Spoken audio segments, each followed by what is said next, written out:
બધાને રામ રામ ને જય શ્રી કૃષ્ણ। મિત્રો દર્શક મિત્રો મહેમાન ગતિ કરવા ગયેલો તો નજીકનું ગામ વાઘેશ્વરી કંપા ભિલોડા તાલુકામાં આવેલું છે અને મહેમાન ગતિ કરવા ગામમાં જાણવા મળ્યું કે ગામની અંદર પાયથન આવેલો છે। તો આજે આપણી જોડે કોઈ આપણા હથિયાર પણ છે નહીં, પણ છતાં પણ આપણે પાયથનનું રેસ્ક્યુ કરશું। એ જગ્યા તમને દેખાય છે, જગ્યા પર લોકો ભેગા થયેલા છે, જોઈ લઈએ આપણે। દર્શક મિત્રો પાયથન અજગર જે બિલકુલ બિનઝેરી સાપ છે અને બિનઝેરી સાપમાં સૌથી મોટો સાપ અજગર સાપ છે। નાની સાઈઝ છે, આપણે પકડી લઈએ ને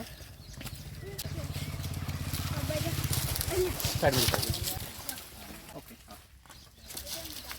સાઈડ પર જો સાઈડ પર હું વાત તો કરતો માસ્ટર ને આમાં ગમમાં આવેલા એમ નાની એક લાકડી લાવો મને।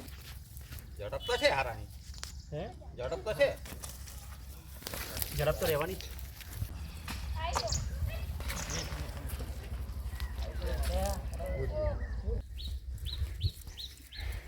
તો દર્શક મિત્રો નાની સાઈઝ છે અજગર સાપ ઇન્ડિયન રોક પાયથન રેસ્ક્યુ કરી લીધો છે અને એને આપણે એક કટ્ટાની અંદર બારદાનની અંદર પૂરી ફોરેસ્ટ વિસ્તારની અંદર રિલીઝ કરી દઈશું। આવા વિડીયો જોવા માટે અમારા પેજને ફોલો કરી દેજો અને વિડીયો પસંદ આવ્યો ને મિત્રો તો શેર અવશ્યથી કરજો।